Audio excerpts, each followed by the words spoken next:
today is Monday. So, ano naman tayo dito guys, laban-laban na naman tayo sa buhay. So, nandito tayo ngayon sa bahay kasi magla-last update tayo ngayon. Last update muna tayo ngayon kasi wala na masyadong ginagawa. And then, itour ko kayo sa mga ganap ngayon dito para next naman natin na update this coming sahod, this October, no? Tsaka naman na tayo mag-update kasi meron naman tayong papagawa. So, tara at ipakita ko sa inyo yung itsura ngayon dito sa bahay. Let's go! Okay, panel mo. Para sa wiring, guys. Oo. Kaya para doon na itong kanya. Dulat ko ang kamitan ba? Magputang na kusti dyan eh. Oo. Hindi siya. Muna na siya lulusot na yun. Outlet nyo na. Sa outlet. Isa ka dere. Outlet. Sa outlet dere. Okay ka. Ini siya, outlet ini siya dire. Ha? Outlet ini siya. Ano yung switch? Ano yung switch? Ano na, o butang tagsuga diya. O katong solar ba? Sa likod? Oo. Gawas sa gawas? Oo. Kaya kani siya, ilahos ko rin ni. Para sa itong terrace, balkon ito dire. Dire na kung magkuha. Sa supply niya, ito. Yeah. Madagan kay mo pa nay sila naka-outlet yung mga isa, dua, tulo, apat, lima. Limang outlet. Sa switch. Dili na hot pala yan. Kaya kung noon na dito pa pamigaanan. Hindi pa mukhang pagpapapan mo sa amin ni mo, di ba? Kalipuranan dire, di ba? Tawag outlet sa iya. Sa outlet dire. Ana, mo pa na sa kwarto ha. Ang atong imong ikuan dia. Dili man ako magbutang sa switch sa kwarto. Ako patanan mo ron. Ang daan mo daanan. Butang mga outlet gani. O kilid sa higdaanan. Dua isa. Pwede ra pud isa. Asa na gid. Kita ko mo standard ug kuan. Diri man atong pultahan no. Pwede ra diri dapit nga area. Ayo diya dool sa Ano to dire? O basta diri ra dapit na area. Oh, watang ka diya. Daplin lang gid sa higdaanan.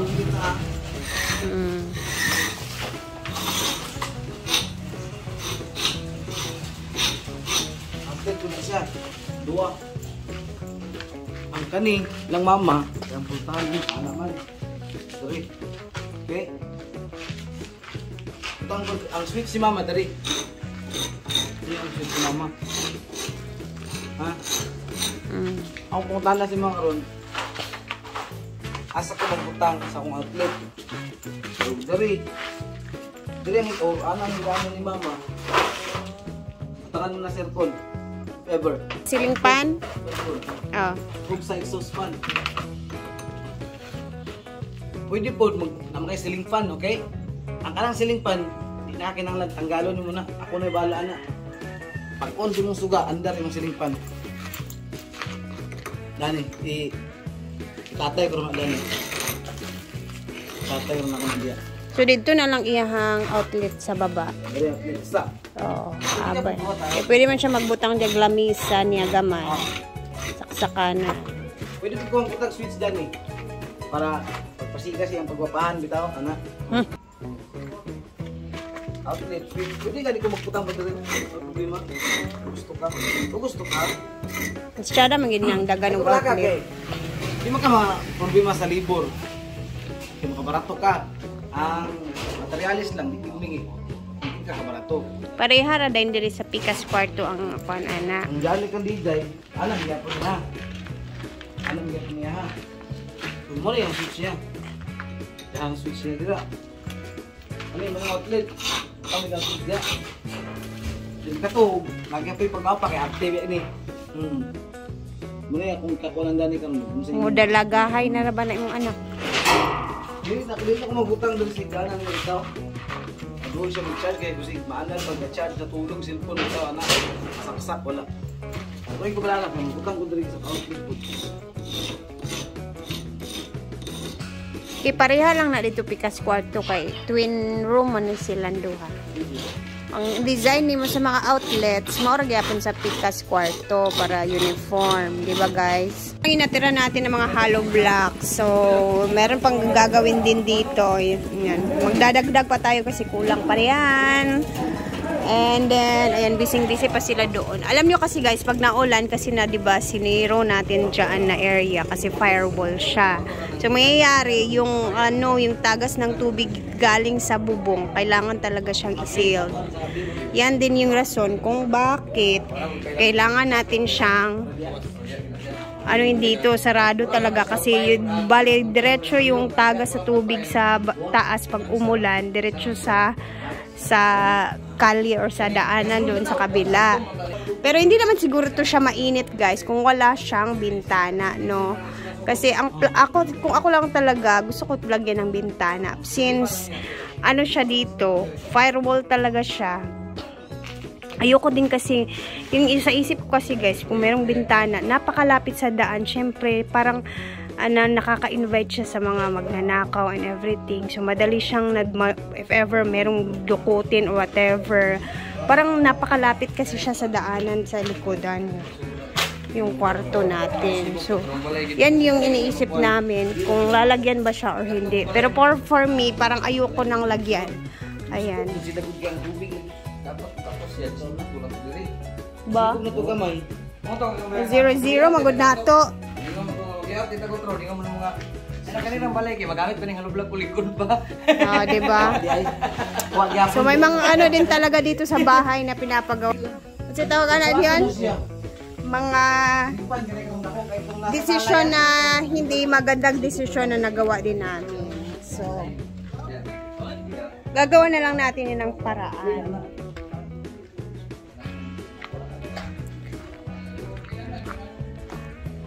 Ganun talaga, may mga desisyon tayo minsan na hindi natin namamalayan, hindi pala pwede, or kumbaga, not good decision pala, ganun talaga. Sa bahay, talagang mga ganyan. Yung dito naman na area, ang gagawin natin dito kasi, isasarado natin to guys kasi malapit tayo sa daan. So, meron tayo dyan parang naka-slant, tapos kukural na, ibabakod natin yan siya dyan. Babakod natin yan siya dyan. Parang ganito yung gagawin natin. Soon. Pero, siguro, ito mababa lang to sa kanila hanggang dito. Tapos, lalagyan natin ng parang ganito. Kailangan siyang masarado. Ayan. O, diba, kita nyo naman. Yan. Yan ang purpose kung bakit 0-0 talaga yung bubong dyan. Kasi firewall yan siya dyan na area.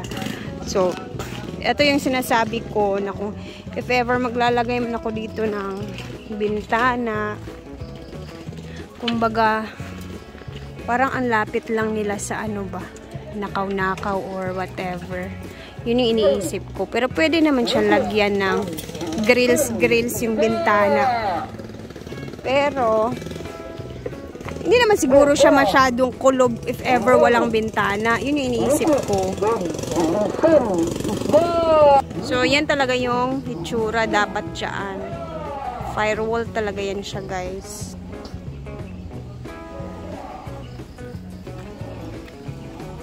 Kasi, diba, isipin nyo, pag meron dito, ayan, may bintana dyan. Parang ang lapit lang yung siya sa nakaw-nakaw or mga silip-silip, parang ganun yung naiisip ko. So, I think okay naman siguro na wala siyang bintana, guys. Kasi ang ginawa namin is naumbok talaga namin yung dito na parte sa lupa. Kumbaga, 0 na po talaga yan. Wala na tayong pwedeng gawin dyan kasi hanggang dyan lang yung ating lupa. Hindi tayo po pwedeng dyan kasi baka mabarangay tayo. Ganun. So, kung maglalagay man tayo ng bintana pa dyan, syempre kailangan meron siyang canopy. So, ang mangyayari is lumampas na tayo sa lupa natin. So, for me para sa akin, siguro hindi na lang tayo maglalagay talaga ng bintana. Tsaka, i-make sure na lang natin na hindi magmukhang kulob yung kwarto nila Diday sa loob. Yun lang siguro, no? Andito naman, isabangan ninyo kung anong ilalagay natin dyan. Tapos, ito talaga yung mismong harapan ng bahay natin. So, tingnan nyo naman yung bakod nila. Ayan, siniro talaga natin. And, nandito banday mismo yung ating muhon. Nandyan lang siya. So, bale, yung dito na daan, eto siya. Hanggang straight yan dyan. Bakante dito. Atin pa din yan. So, marami pa din akong plano sa dito na area. For tambayan. Ganun. Diba? Tapos, eto na yung ating PVC para sa CR. Kasi dito tayo magbubutas ng ating septic tank sa CR. Ganun.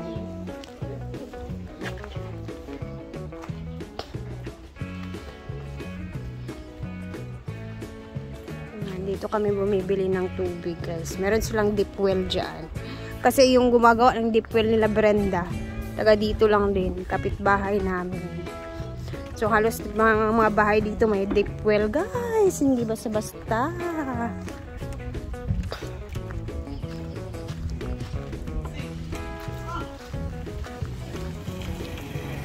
Next sahod naman tayo dito mag-a-update kasi doon na naman tayo magpapatrabaho, no? And then siguro I think ito yung last na update natin ngayong week. So sa sahod naman tayo maybe October 20 something, ganun, 2020, 23, 24, 25, ayan, kikita natin yung ating ganap naman dito sa bahay na to. So, see you and thank you for all the suggestions. Alam ko guys na syempre, itong bahay kasi wala tayong floor plan. Sa totoo lang, wala tayong architect. Si foreman lang yung ating kinuha. Kumbaga yung decision naman namin yung na susunod lagi. So, may mga pagkakataon talaga na yung mga decision namin minsan ni Mark ang mali-mali. Kasi ang sinusunod lang din naman talaga ng panday or foreman is yung tayo na nagpapagawa sa bahay. So, tanggap ko naman na may mga mali kaming mga decision talaga dito sa bahay nito. Gaya nito, dapat sana nasa harap siya. Ito yung harapan, pero doon yung harapan natin. So, yung nasunod namin dito ni Marcus yung lumang bahay na ano ba, kumbaga yung front niya na ano. Kasi yung plan namin noon, parang hindi na siguro namin gigibain yung mga dingding na yon. Pero yun talaga yung nasunod. But then, giniba pa din. So, that's life. Mga decision tayong hindi nasusunod. Ganun. May mga decision tayong mali. Ganun talaga siya. So, at least kahit paano, ang importante is nakatayo na yung ating pangarap ng bahay. And thank you for always supporting my videos, sa panonood. Sobrang thankful ako sa inyo guys. And ayan, darating at darating ang panahon na matatapos din to at makakapag-relax na tayo kahit papaano. So, see you sa next natin na update dito sa bahay. And salamat po talaga sa inyong lahat for always supporting. God bless everyone guys. At mag-ingat tayong lahat ha. Bye-bye!